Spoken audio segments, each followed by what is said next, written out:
Amigo é coisa pra se guardar. Oh, não, pera. Bom dia, boa tarde, boa noite. Aqui é o Cineclube Passamão, galera gabaritada no amadorismo. Agradecer a presença do Diego e do Eduardo. Informar todo mundo que nos acompanha. Acompanhe nas redes sociais, no Instagram, YouTube, inscreva-se. Ative o sininho, curta, compartilhe e comente. Acompanhe também nossos podcasts, Spotify, Amazon Music e Google Podcast. Informar que o vídeo a ser analisado contém spoilers, então se você não gosta de spoilers, evite. Se você não liga, fica à vontade para assistir. E informar que o filme a ser analisado é Speak No Evil, filme de 2022, certo? Do gênero terror thriller. E Diego, qual é a sinopse de Speak No Evil? Vamos lá, né? Speak No Evil, né? Não era nem para eu falar a sinopse, porque a gente não pode falar do mal, né? Mas vamos lá, né? Segundo o nosso pai, o Google, né?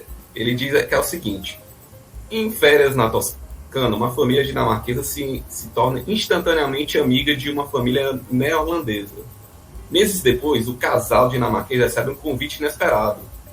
Não demora muito para que a alegria do reencontro vire diversos mal-entendidos. Um pouquinho mais que mal-entendidos, né, galerinha? Acho que um pouco mais. Um pouco. 300, Leônidas, 300. Um pouco mais. Acho que foi um pouco mais do que simples mal entendidos aí, viu? Vai lá, Davi, comecei a adicionar. Certo, Speak No Evil, né? Filme 2022, né? Filme de terror thriller. O que a gente pode falar enquanto obra cinematográfica que é apresentada, certo? Nós temos os seguintes atores, certo? A gente tem a Sissel Siem-Kort, que é a Louise, né? Que é uma das protagonistas, né? Ela juntamente com o marido. Tem o Morten Burian, que ele faz o Bjork, certo? Que eles são o casal dinamarquês. Nós também temos o quê? Temos o casal neerlandês, certo? Que é o Fedja van Uiter, que faz o Patrick. Temos a Carina Smulders, que faz a Karin. E por fim nós temos os filhos, né? O filho, suposto filho do casal, né? Começando já os spoilers. Tem o ator menino, que é o Darius Damslev, né? Que ele faz o Abel. E que é o suposto filho do casal neerlandês. E a atriz Liva Forsberg, né? Que faz a Agnes, que é a filha do casal dinamarquês. Só reforçando que esse filme ele é um filme dinamarquês, certo? E como é que ele começa a história, né? Ele começa a história com a família dinamarquesa nas férias da Toscana, certo? E curtindo, vendo como é o ambiente, né? Jantando, conhecendo a cidade de uma forma geral, né? Como se fossem umas férias, se não me engano. E o que é visto o casal neerlandês, ele já apresenta algo curioso no momento em que o Patrick, em um belo dia, ele olha a janela do casal dinamarquês em plena noite. Isso já é uma red flag, vamos dizer assim, né? Já são alguns sinais de que algo estranho está para acontecer. Só que ele parece ser muito simpático. Aí temos toda a história que ele vai conversando e com o tempo eles tentam formar laços de amizade. E trocam contato e esse é como se fosse a primeira parte do filme. Ela é breve e ela serve exatamente como introdução, certo? Na segunda parte do filme, ele já apresenta o convite do casal neerlandês, né, para que a família dinamarquesa vá conhecer a casa da família neerlandesa. E aí o que é que vai mostrando? Vai mostrando de que pouco a pouco existem limites que vão sendo cruzados no sentido de permissivo. Por exemplo, a Louise, ela falava que era vegetariana. E nas primeiras refeições que tinham, o Patrick, ele ofereceu um pedaço de carne para ela. Não quero. E ele insistia, não, por favor, você não vai fazer desfeita, né? É a minha casa. Esse é o pedaço que eu mais gosto, eu estou dando para você. E ela acabou provando para não ser indelicada. This is for you. Oh, no, that's fine. I insist. E conforme o filme também vai sendo apresentado, os limites que vão sendo colocados, os limites morais, os limites éticos, vão sendo cruzados ao ponto de que fica realmente uma relação extremamente abusiva. Porque eu acho que o principal que é mostrado de parte do filme até o final, certo? E que inicialmente, quando eu terminei o filme, eu tive raiva de que a gente tem uma perspectiva, né, uma expectativa de que quando tem um filme de suspense, um filme de terror, no final, tantos abusos que são cometidos pelo vilão, espera que o herói ele se insurja contra essas injustiças, né? Ele proteja a sua família, ele agrida os vilões e o casal saia feliz no final, sendo que o filme são várias quebras de expectativa. O protagonista, ele não é uma pessoa violenta, ele é uma pessoa sensível e que ele segura muitos sentimentos e que muitas vezes, de certa forma eu posso dizer o seguinte, ele não deveria, mas ele sangra. Não, eu digo assim, metaforicamente falando, ele sangra no sentido de que ele expõe seus sentimentos. E o problema de você expor seus sentimentos para pessoas que você não conhece é que podem ter tubarões. E tubarões sentem cheiro de sangue.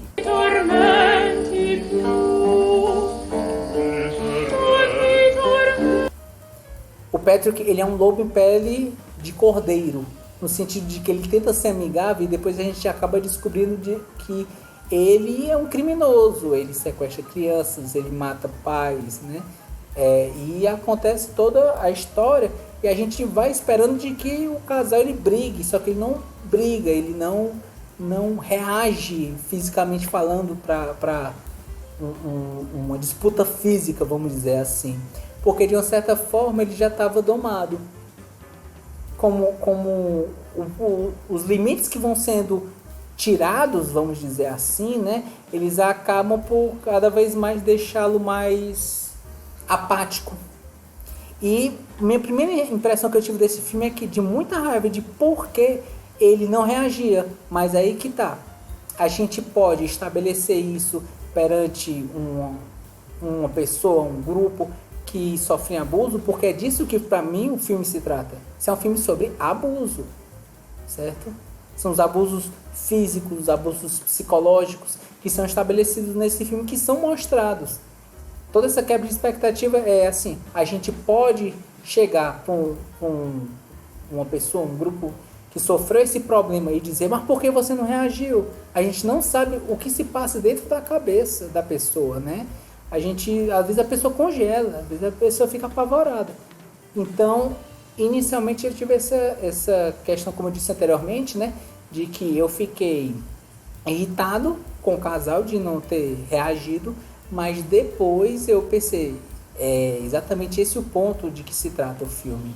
Sobre as pessoas, sobre os abusos e de como muitas vezes as pessoas lidam com isso.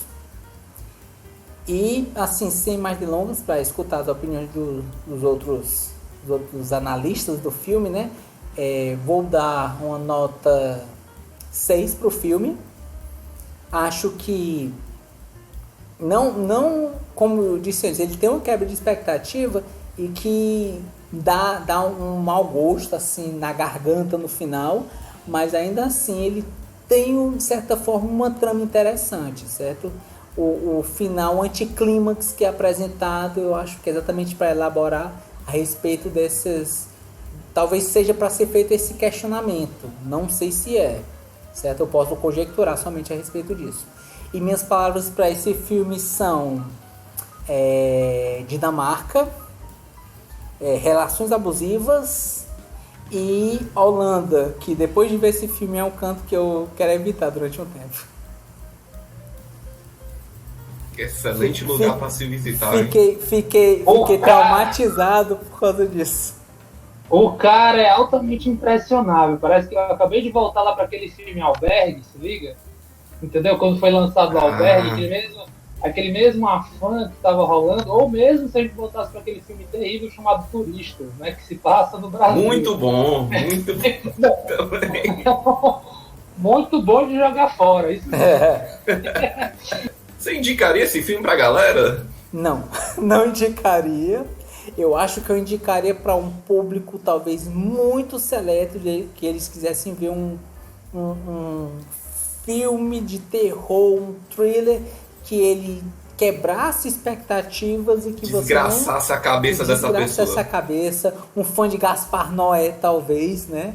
Um fã de Lars von Trier, um fã de desgraceiras mentais que assolam a humanidade e que mostram o pior que há por vir. Mas esse público é muito tem uma galera afilado. psicopata, viu?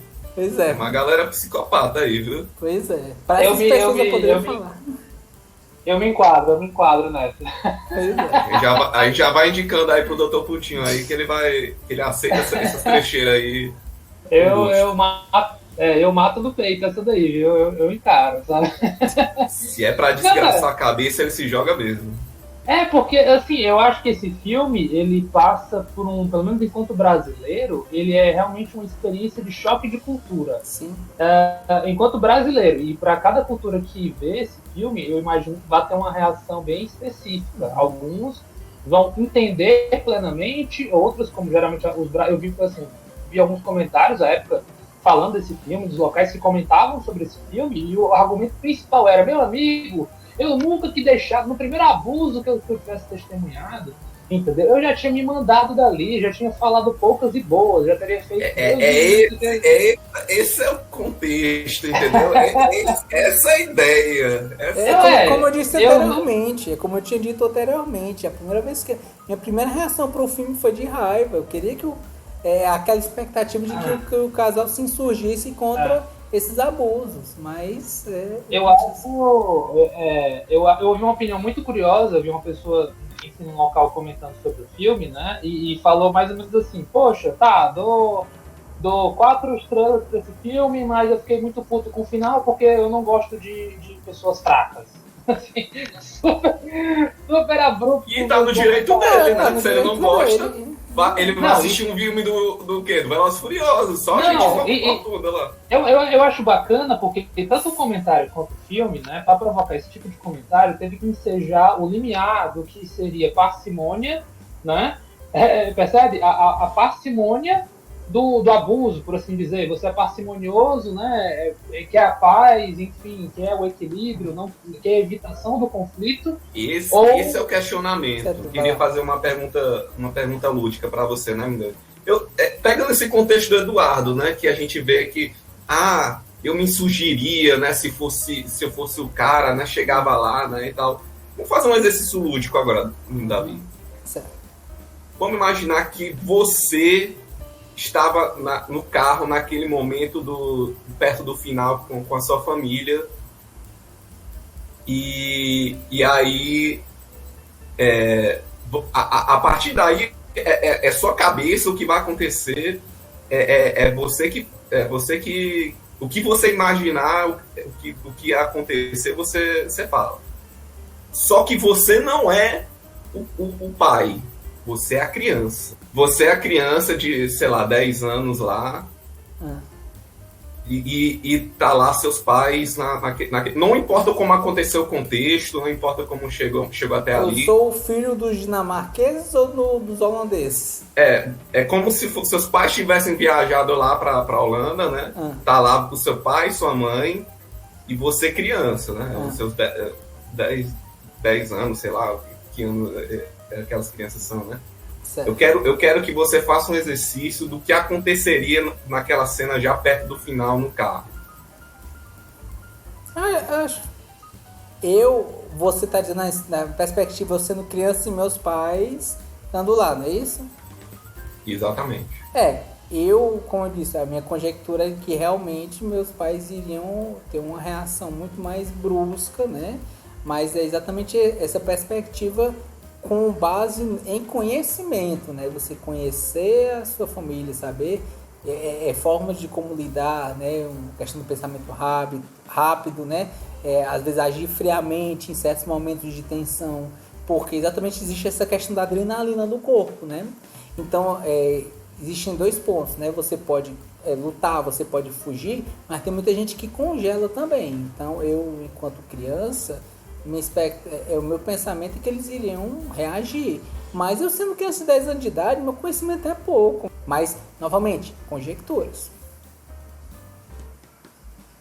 O que vier na cabeça é o que dá. Eu acho que no final das contas, sempre vai ser mesmo um exercício de si, né? Numa situação como essa, enfim, eu acho que eu responderia dessa maneira, daquela, enfim, a gente só pode conjecturar. Agora, não, como o Diego falou, é digna a resposta de pessoas que simplesmente se indignaram com o filme enquanto experiência, no sentido de dizer que, olha, você está exigindo muita suspensão da descrença para sustentar a parte do segundo ato até o terceiro ato, porque realmente o nível de abuso que estava acontecendo ali, né, enfim, de atravessamento de fronteiras culturais, fronteiras corporais, fronteiras foi muito rápido. Simbólicas, enfim, para sustentar aquilo lá, realmente pede do público uma suspensão da descrença, chibatada, assim, muito forte mesmo. Quer dizer, quando você vê, poxa, eles estão fugindo, cara, né? Eles estão saindo dali, de repente, um recurso do roteiro bobo, besta, como, esqueci o meu ursinho. Look what I was saying. Yeah, it's coming up for like Hügel.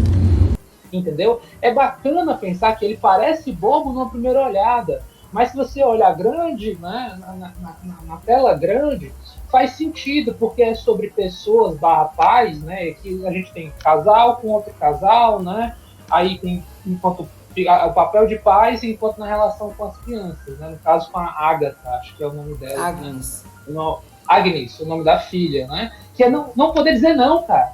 Esse é o ponto, entendeu? Mais uma vez, teve um ótimo exemplo para dizer não, sabe?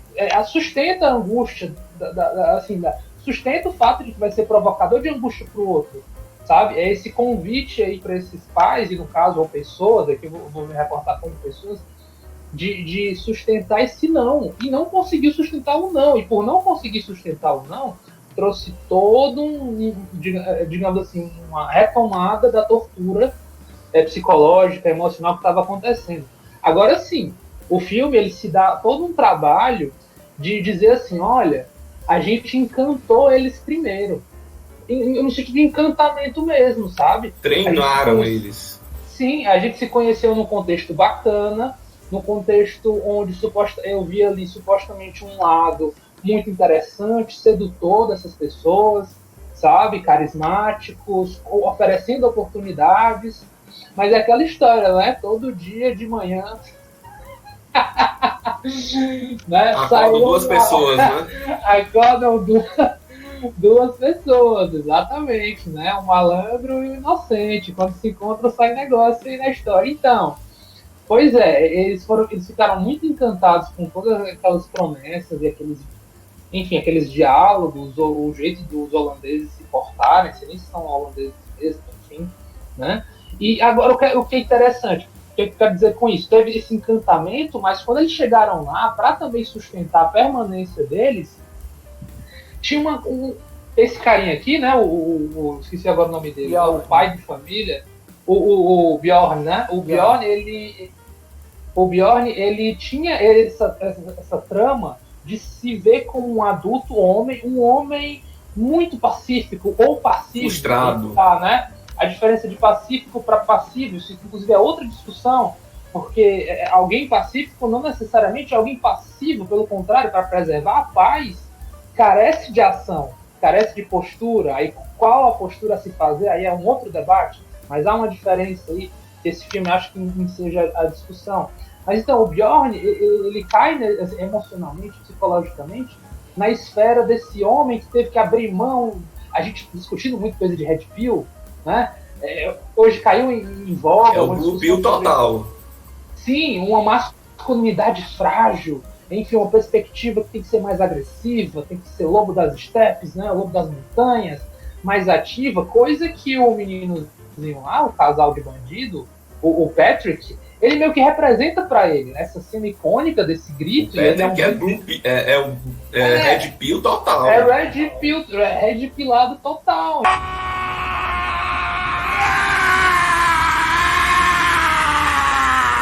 Enfim, né? No sentido de que ele se apresenta como uma espécie de uma fantasia do Bjorn, uma fantasia de homem viril, né? E aí eu tô falando do Bjorn, mas em tal hora vai ser o casal. Eu acho que focou pouco na esposa, sabe? Eu acho que o roteiro, ele focou pouco, deixou ela pra ser aquela que dá um toquezinho pra ele dizer, ei, o cara entrou no banheiro quando eu tava lá, entendeu? Foi super sinistro, remeteu até uma coisa da psicose. Tava lá tomando um banho, de repente o cara chega, urina, assim, na maior. Que história é essa? Sabe que invasão é essa? Então ela fica sendo meio que esse papel aí de dizer, cara, tem alguma coisa errada, bora sair fora. Cara, tem alguma coisa errada, vamos sair fora, né? Quer dizer, eu sou vegetariana e ela nem se dá o trabalho. Ignora completamente os avisos de que isso, ei, tá me incomodando, você nem pra levar em consideração que eu tô aqui, enfim, todos esses abusos que vão acontecendo nas sutilezas que depois vão ficando cada vez maiores, essas sutilezas. Mas enfim, voltando à questão, o casal, ele se depara com outro casal que está aparentemente num outro nível de intimidade. Então eles aparecem como mais lascivos, mais entregues à espontaneidade, mais descarados mesmos, eles fazem coisas que você nunca imaginaria fazer, como por exemplo, sair sem pagar, ou mesmo dar o bom e velho golpe do opa, esqueci a carteira. Esqueci a carteira. Quem nunca usou? Aí... The dinner is on us. Oh, that's so kind. Thanks, man. Thanks. Que esse daí é um clássico, e eu acho assim, tem uma questão cultural, tem uma questão de muita inocência aí também nesse aspecto, aquela sutil, como por exemplo, eu gosto dessa música, essa música tá alta, tá incomodando. Quem nunca se deparou com isso, gente? Poxa, a gente vai numa praia, na barraca de praia, de repente o seu vizinho meteu uma caixazona de som que suplanta todas as caixas de som de todas as barracas possíveis, porque ele quer fazer com que você ouça a trilha sonora dele. E ainda que você peça, isso aqui é caso real, e ainda que você peça, entendeu, com toda a educação do mundo, no máximo baixa 2 níveis, o que equivale a absolutamente nada. Sabe? Então a gente está se deparando, não importa a cultura, mas continuamente com um desafio de convivência em sociedade. Né? Como, por exemplo, você está num condomínio e o dono desce com um cachorro sem coleira e deixa o cachorro solto. As implicações sociais que isso podem faz a necessidade lá, deixa lá, né? E se deixa lá, né? Porque não, é muita regra, né? Então, regra demais deixa o negócio meio chato, mas enfim, para se viver na civilização, a gente teve que abrir mão de grandes conteúdos de violência, porque o homem ainda vai ter uma grande falta de violência, porém violência represada. E para onde vai isso? O Patrick talvez explique para onde mais ou menos vai essa levada para violência. Eu acho que esse filme ele coloca muito exemplo da frase do Leviatã do Thomas Robbins, né? Que o homem é lobo do homem, né? Aí, nesse caso, o Patrick é um lobão. E essa 50ª vez que o Davi cita, né, essa frase. Parabéns, meu Davi, você conseguiu citar pela 55ª vez essa frase. Desbloqueou o troféu AU. Acho que o Sartre tinha uma que era o inferno são os outros. Tinha uma frase que é muito por esse lado. Assim, eu acho que por isso que o filme é de terror, porque assim, para mim se coloca como um terror social. Para algumas pessoas isso é ainda pior. Psicológico barra social, né? Porque como a gente falou, tem choque de culturas também envolvendo a situação, né? Então eu acho que é válida a frase, enfim, ele traz essa perspectiva assombrosa. Achou que ia sair com vida? Achou errado, otário. Assim, eu particularmente acho que como a premissa é muito legal, sabe, do filme, e o que é mais louco é que diante de tudo que estava acontecendo, e eu acho que tem sim uma quebra de expectativa, sabe, gente, ali no ato final, porque eu achei super anticlimático. E muita gente ficou mais revolta assim, porra, você já me obriga a ter que suportar que esse casal é altamente bobo, altamente inocente, entendeu? Que não reage, sabe? Ou visto como pessoas fracas, né? Num dos assuntos que você acaba trabalhando realmente, que esse filme pelo menos tem que trabalhar, que é, assim, o seu silêncio, a sua inércia ou conivência, acaba, por exemplo, favorecendo que autoritários, né, e abusadores, enfim, e outro tipo de personalidades violentas, agressivas, tomem o poder, tomem as rédeas de qualquer tipo de contexto, né? Seja no micro, seja no macro. Aqui ele está fazendo uma reflexão sobre, por exemplo, por que é interessante que revoluções, por exemplo, hajam. Porque em algum momento você vai ver, por exemplo, regimes autoritários ou situações extremamente autoritárias, debilitantes, como é o caso daquele casal, né? Enfim. E eu acho que a discussão que a gente até tocou um pouco no assunto foi sobre qual a cota de responsabilidade, sobre a raiva do casal vítima, né? Porque fica uma discussão de, poxa, por que é que eu estou sentindo raiva da vítima? Eu não deveria revitimizá-la, mas por que está vindo esse sentimento? Isso é importante que seja trabalhado e é um super mérito do filme, na maneira que ele foi escrito, o roteiro e que as decisões foram mostradas em tela, que é sobre qual a cota de responsabilidade que aquele casal tem sobre o estado que eles se encontram agora. De tal maneira que é tão anticlimático, mas ao mesmo tempo tão honesto e coerente, que a única coisa que eles conseguem dizer é desculpas. Desculpa, aí você pergunta, tá, mas desculpa pelo quê? O público tem que responder, entendeu? Eles diante dos abusadores ou diante do público estão pedindo desculpa? Eles estão pedindo desculpa pra gente? ou estão pedindo desculpa? Ou é os dois? Ou é os dois? É uma brincadeira de tipo dizer, poxa, a todo momento tem que estar pedindo desculpa, sabe? Até de vocês que estão me julgando certeza, sabe? Eu tenho que pedir desculpa e ao final das contas a gente tem um apedrejamento social, que é uma punição que a gente vê que tem toda uma... Eu acho que é muito simbólica o tipo de punição que ao final o casal foi submetido por apedrejamento. Isso diz muito, né, nas culturas e nas tradições de um tipo de evento punitivo público. Tem uma questão de ter um efeito social, geralmente é como se fosse um enforcamento, sabe? Esse efeito de espetáculo, né, essa questão do apedrejamento. A gente vê episódios da Bíblia em que, na época já, apedrejamento era algo que era colocado como punição viável, né, para alguns delitos, crimes culturais. Ali, qual que seja talvez qual foi o crime? O crime da inanição, sabe? Da condescendência, que seja, talvez do silêncio, sabe? Confundiu-se o falar o mal, tipo, defender-se seria falar o mal sobre o outro, enfim, desafiá-lo, e isso não se pode, sabe? Então houve ali um julgamento, e o julgamento foi esse. De tal maneira que os vilões eles dizem, porque a gente fica dizendo, mas por que motivação, né? Por que intenções dos bandidos? Por que? E eles só dizem novamente anticlimático porque você deixa. Então você fica...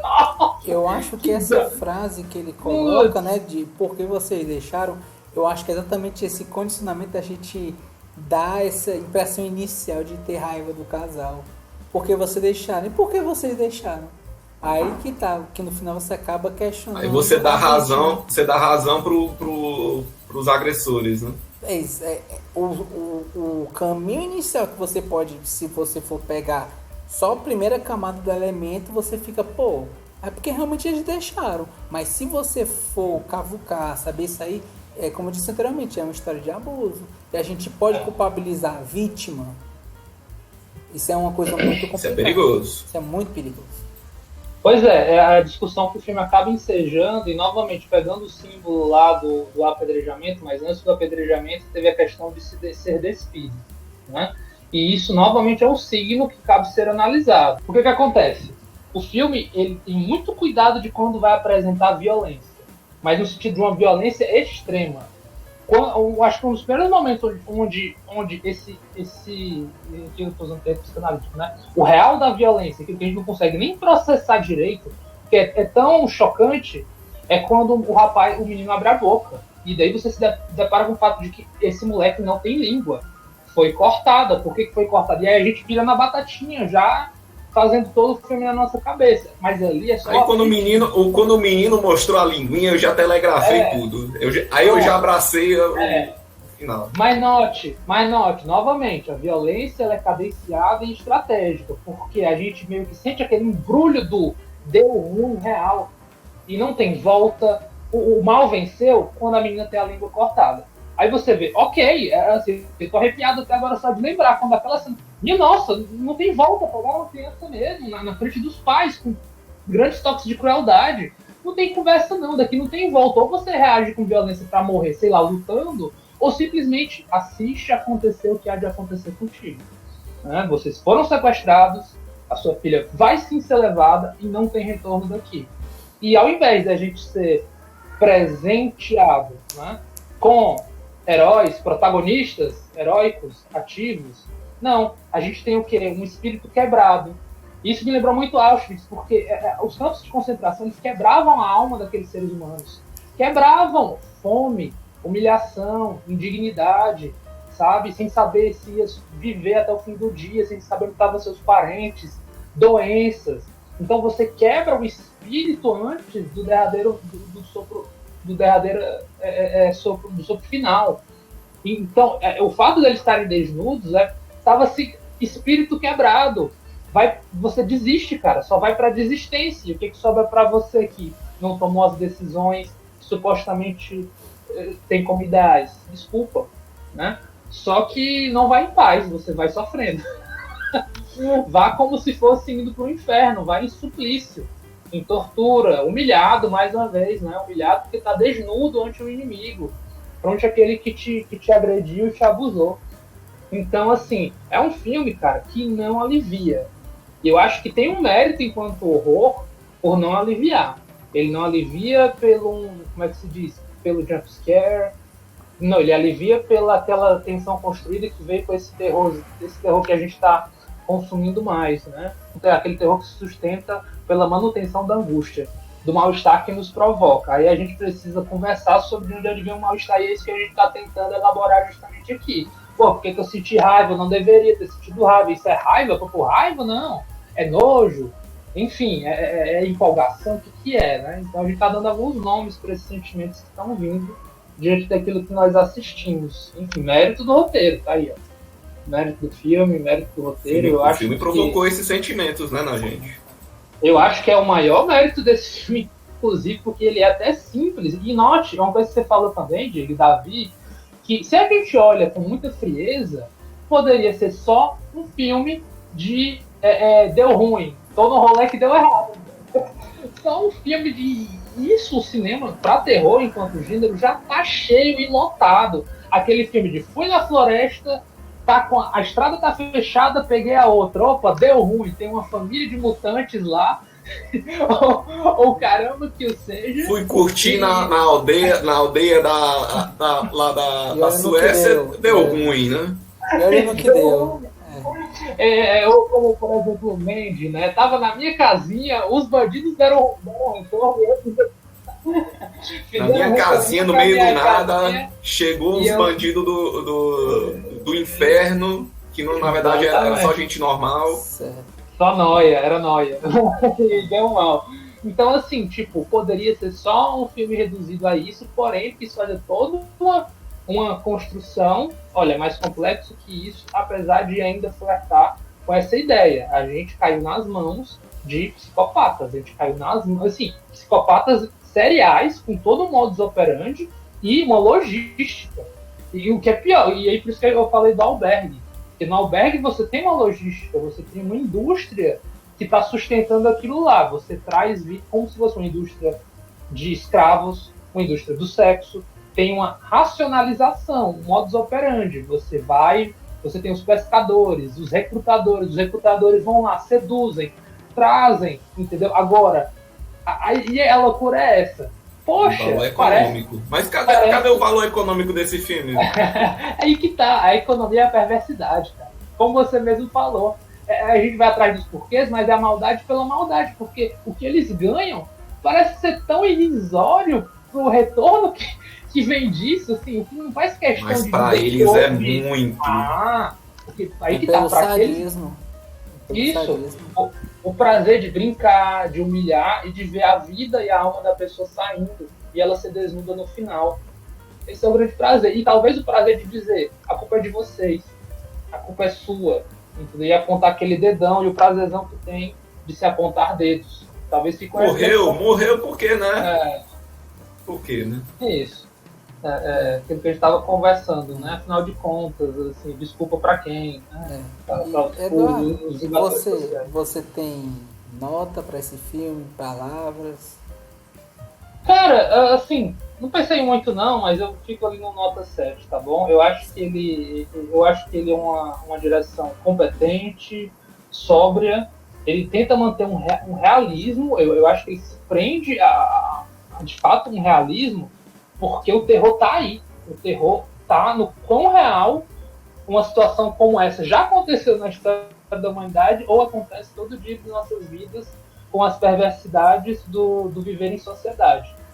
Então tem um grande mérito nessa escolha. Não é câmera zona tremendo, pelo contrário, às vezes é estática, parada num cômodo, sabe? O protagonista lá e aí circunda, você cria um suspense, a cadência em que foi apresentada esse terror. Inclusive, descobri essa semana, por coincidência, que já vai ter uma versão norte-americana de Speak No Evil. Um filme que saiu em 2021 ou foi 2022. Essa vai ser boa, hein? 22, Vamos ver se a versão americana o casal reage, né? Cara, eu não sei, assim, tem um quê, como é que se diz, um gostinho bacana, porque é uma cinematografia de um país como a Noruega e pouco a pouco a gente está conhecendo mais dinamarquesa. Pouco a pouco a gente está conhecendo mais do cinema dinamarquês e o seu estilo e suas grandes figuras. Eu acho que tem um, pelo menos pra gente, né? Tem um apelo legal que diferencia um pouco. Assim, eu não me sinto nada empolgado de ver essa versão. Mas vai lavar a alma, com certeza, o Nicolas Cage lá sendo o pai. Ele soltando aquele grito dele no final. Imagina esse carinha aqui sendo o grito do Mandy, né? Lá, o Nicolas Cage. Eu só imagino. Dando o rugido do tigre. E Eduardo, você tem umas 3 palavras assim pro filme? Novamente não pensei em 3 palavras, mas o que eu posso dizer agora? Choque cultural, não sei, como é que se diz? Condescendência e julgamento, sabe? Isso, não sei, falei aqui agora de momento, mas é o que me vem à mente, né? Talvez culpa, né? Acho que se eu for tirar julgamento para barra culpa, eu acho que também cabe, porque tem muito disso ali acontecendo, né? O quanto nós culpamos eles, julgamos, todo mundo ali. Você sentiu culpa por eles? Cara, talvez eu tenha me sentido mal por ter julgado, entendeu? Eu fui justamente aqueles pelos quais eles estavam pedindo desculpa. Uma parte de mim saiu meio, você é um grande hipócrita. Novamente, a gente faz toda uma reflexão sobre, sério que tu agiria diferente, né? Aí tá, enquanto brasileiro, a gente acha super que sim. Não leva desaforo pra casa e tudo mais. No entanto, isso daí é cair também no estereótipo. E ser insensível quanto, justamente, as perversidades e narcisismos do dia a dia, entendeu? O quanto nós podemos ser abusivos e violentos e nem percebemos, inclusive. A gente fala só enquanto vítima. Mas enquanto abusadores que somos, os limites de outras pessoas que nós simplesmente não estamos nem dando conta e nem se importando, né? As mazelas que nos circundam e isso é uma quinta-feira comum, um dia comum qualquer.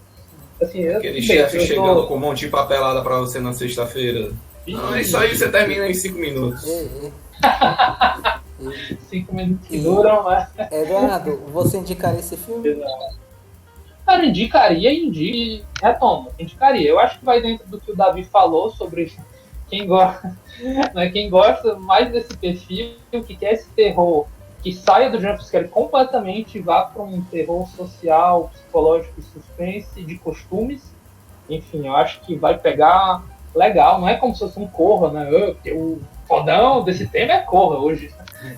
Não, pelo contrário, porque no Corra você vai ter ali ação e atividade em alguns pontos. No Speak No Evil é passividade até o fim. Sim. Até o fim. Até o derradeiro.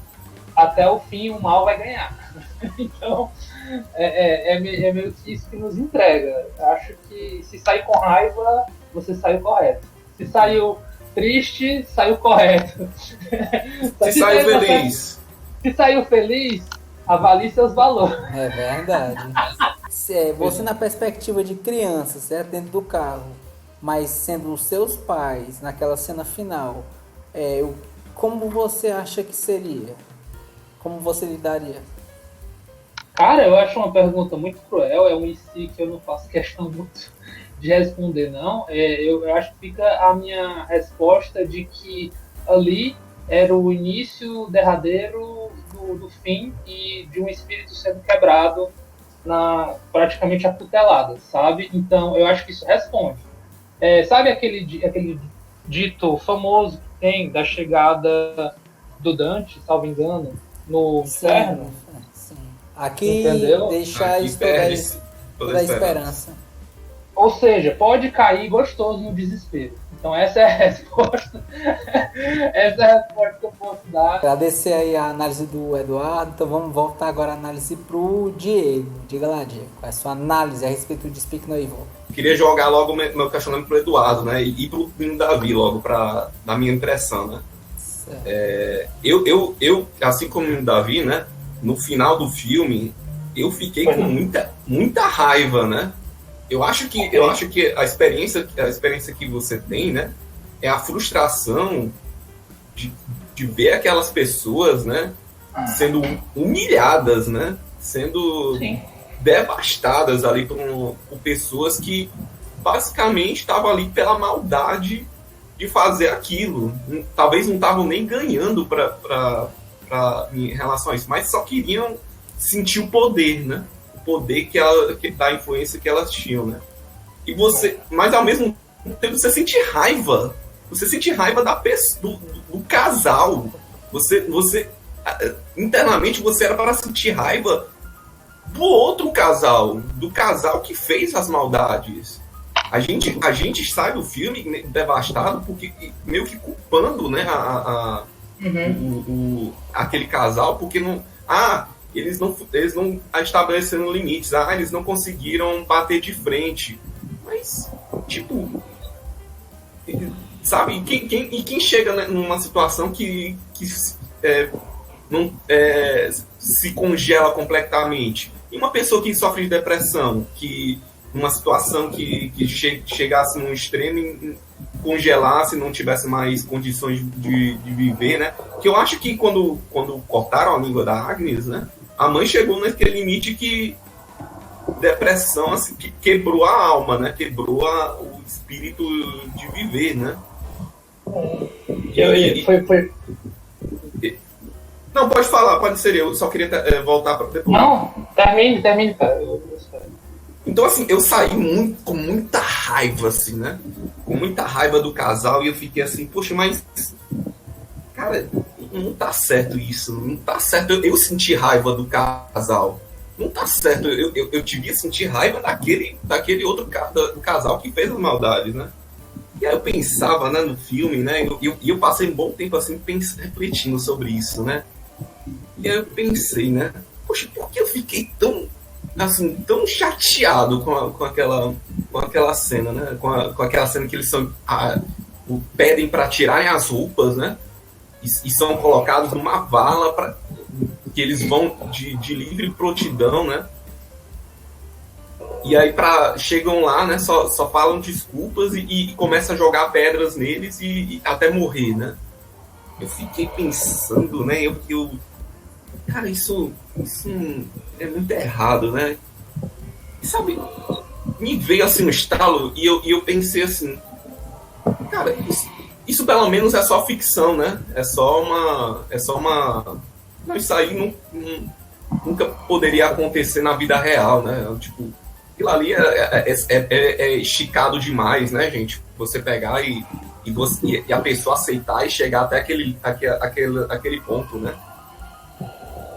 E aí eu pensei, nossa, uma família, né? Uma família sendo tirado tudo, né? Aí eu lembrei de Auschwitz. Sim. Eu lembrei das câmaras de gás, né? As pessoas também sendo colocadas em condições muito mais desumanas, talvez muito mais degradantes no contexto de sociedade, né? E eu fiquei com muito mais raiva. Existiu uma coisa pior do que no filme, que foi na realidade. Exatamente. E eu fiquei assim, cara, isso é terrível, assim. E eu tenho certeza que assim, assim, tenho certeza é muito forte, né? Mas a maioria de nós ia se insurgir contra aquele casal e ia impedir de alguma maneira, né? Se a gente tivesse, né, condições de lutar, né? Ou de estar naquele contexto de ver um casal em perigo, aqueles, né, dinamarqueses, né? E aí você ficava, poxa, por que a gente não, nós como sociedade não fazemos algo parecido, né? Por que a gente não luta? Por que a gente não defende essas pessoas? Por que a gente não se insurge contra essas pessoas que querem, né, causar essa maldade apenas pelo poder, né? Quando eu paro para ver esse filme de uma maneira mais como uma sociedade, né? Ele é muito pior a sociedade do que aquele micro do filme, né? Mesmo aquele casal matando inúmeras famílias, né, que a gente vê naquelas fotos, né, perto do final, né? E, cara, a sociedade faz coisas tão horríveis quanto aqueles lá, né, do filme, entendeu? Então esse é o questionamento que eu queria trazer aqui na discussão.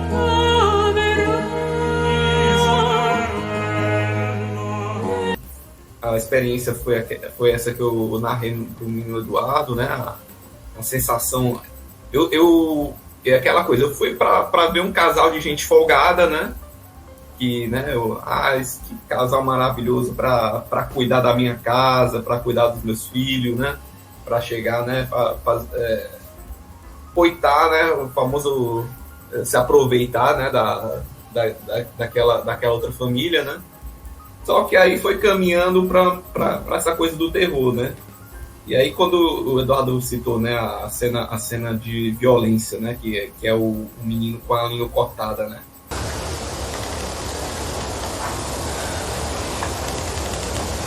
Aí eu já saquei, né? Speak no evil, né?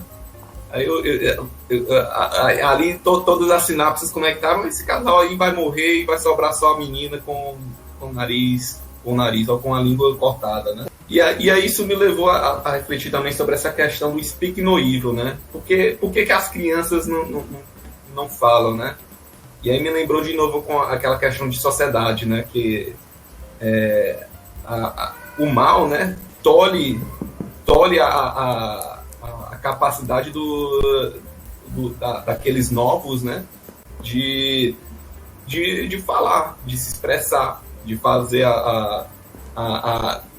de ajudar aquele casal que estava numa situação, né, de abuso, né, que vai acontecer uma tragédia, né, mesmo ela não tendo essa consciência, né, de que irá acontecer uma outra tragédia, né, e fazer a associação do que poderia acontecer, pelo menos ela teria capacidade de falar, né, e ela não consegue, porque talvez não consiga escrever, não consiga fazer, né? E isso me remeteu muito a essa sensação. Poxa, esse casal tá ali para meio que eles têm a motivação não é só perversão, né? Não é só o poder, né? Eu acho que eles têm meio que um sentimento de missão, né? De eu vou pegar esses otários mesmo, né? E vou acabar com eles na sociedade, e a sociedade vai ter só, né? Vai ser só construída com gente, né?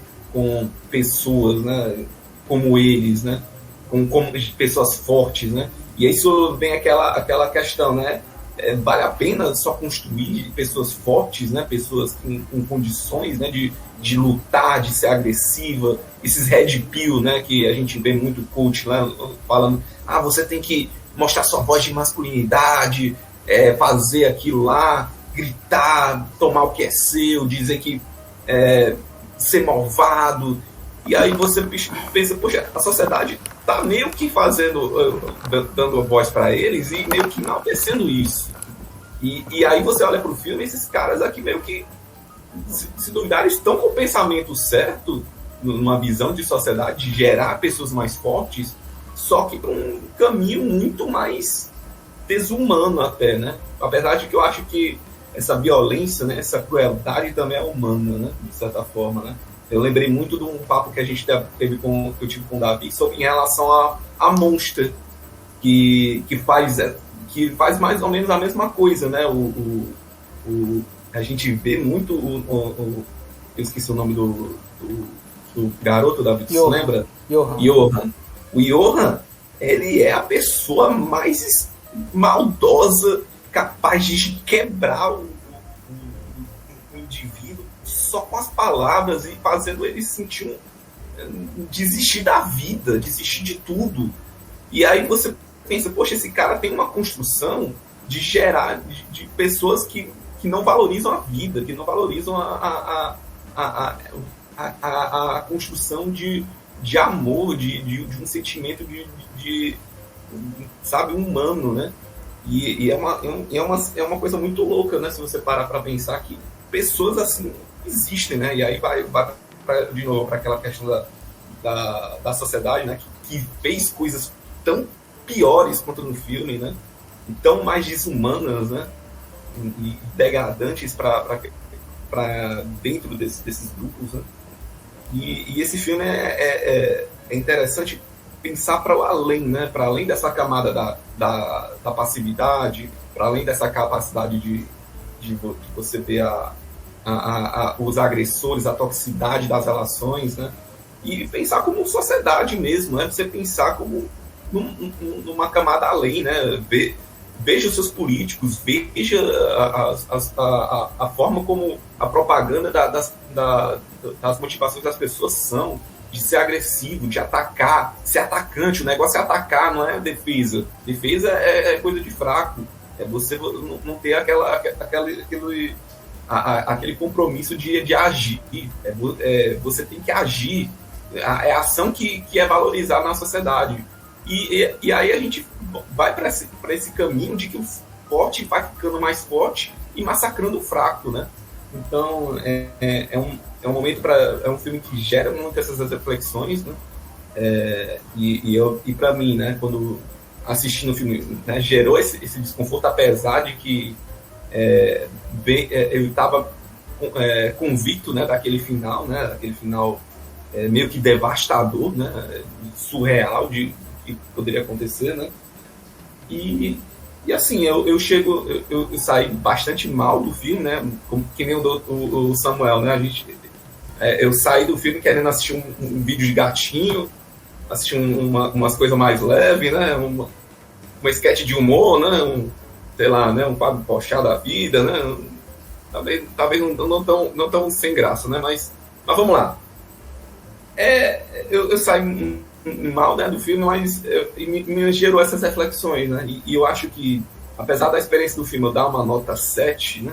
Eu acho que pelas reflexões, né? E eu acho que é isso que engrandece o filme. Eu acho que eu daria uma nota 9 para ele, porque ele gera muita reflexão, ele gera um desconforto que é a nossa responsabilidade daquilo que a gente vê com a sociedade. O que você está fazendo quando aumenta o imposto de alguma coisa, quando fala que uma tribo originária foi dizimada, quando um grupo, um determinado grupo de sexo, né, que tem uma visão de sexo, né, meio que destratado, né, na nossa cidade. Como é que você age? Você fica calado? Você espera eles serem massacrados?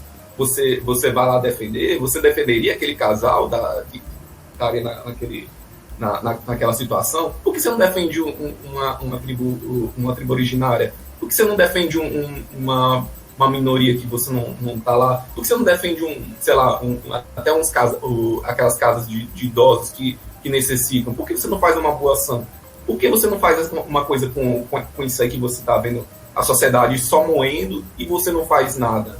Eu acho que esse é o grande brilho do filme. Eu acho que você você tirar essa raiva e fazer algo com ela produtiva, de trazer uma coisa real para as pessoas que estão em condição de fragilidade, que não são capazes de agir, e muita gente olha para elas e vocês são fracos, merecem estar onde estão. E você não, isso aqui são pessoas, eles estão em uma situação degradante por N motivos, e a gente devia ajudar. E isso não acontece na nossa sociedade de novo, porque é valorizado o ataque, é valorizado o forte, né? O belo, né? O belo da força, né?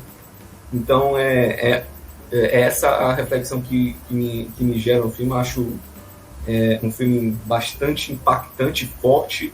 Eu já indo para as palavras, é um filme impactante, é um filme forte, pesado, né? Então, para mim, são essas as palavras, né, que vem para Speak No Evil, né? Que é justamente você não poder falar do mal, né? Você não poder falar do mal é impactante, você não botar para falar é pesado, é denso. E isso é que a gente tem que lidar com isso. Né? Certo. Você indicaria esse filme?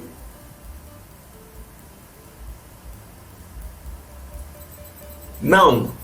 Eu queria comentar só que eu achei bacana o que o Diego comentou sobre... Eu acho que fazia análise também o porquê as crianças que são limitadas na sua capacidade de falar, né?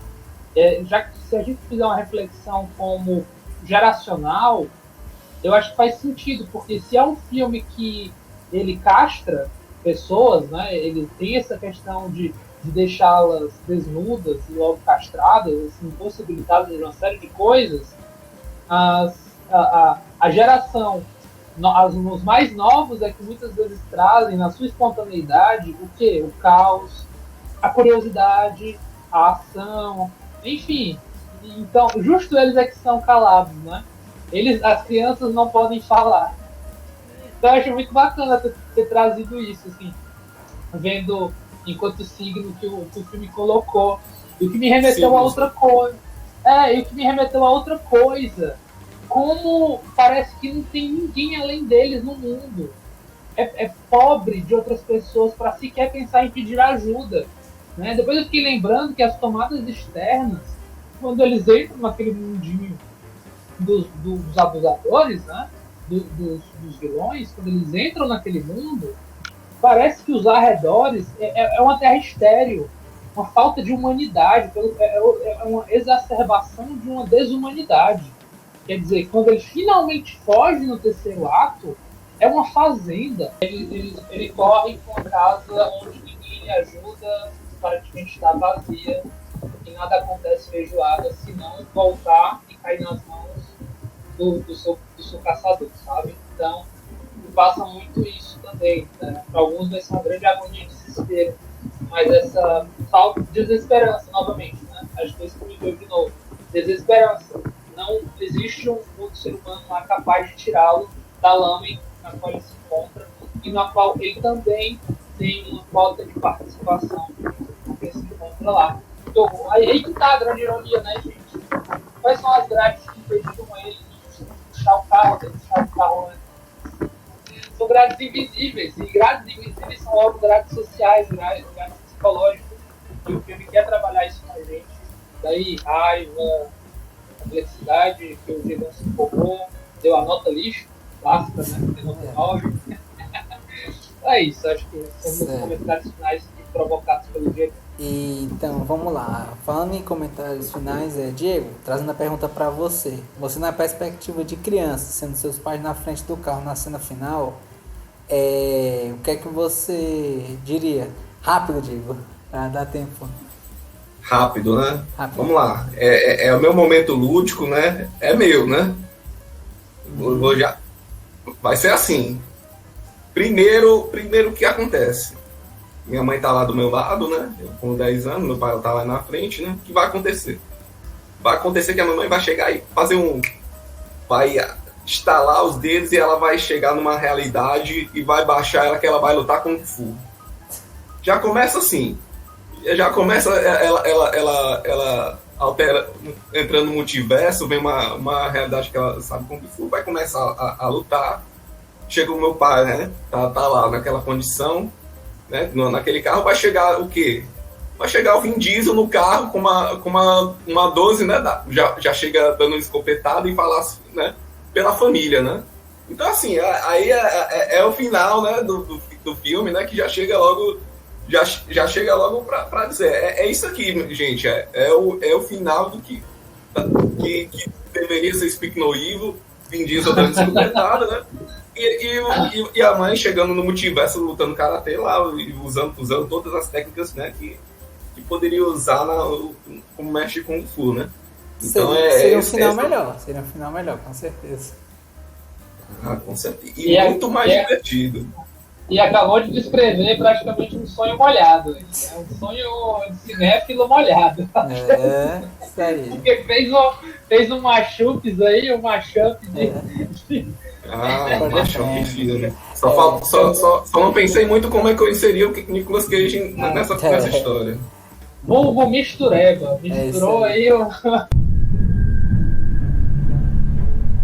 Vamos encerrando, né, nossa análise, né, a nível de curiosidade. A nota final ficou 7,3.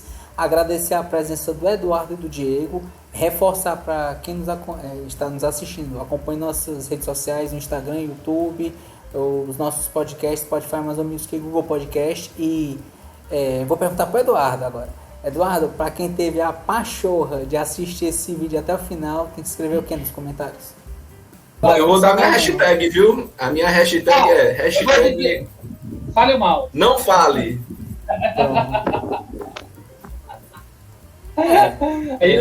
Eu não fale, Eduardo. Não fale, Eduardo. Ok, então hashtag não fale, Eduardo. Eu quero me calar. Hashtag tô querendo me calar. Vocês podem Estão querendo me calar? Eu gosto mais dessa hashtag, viu? Estão querendo me calar? Existem 3 hashtags que vocês podem usar. Estão querendo me calar, hashtag não fale Eduardo. Escolham à vontade. Que os jogos comecem. E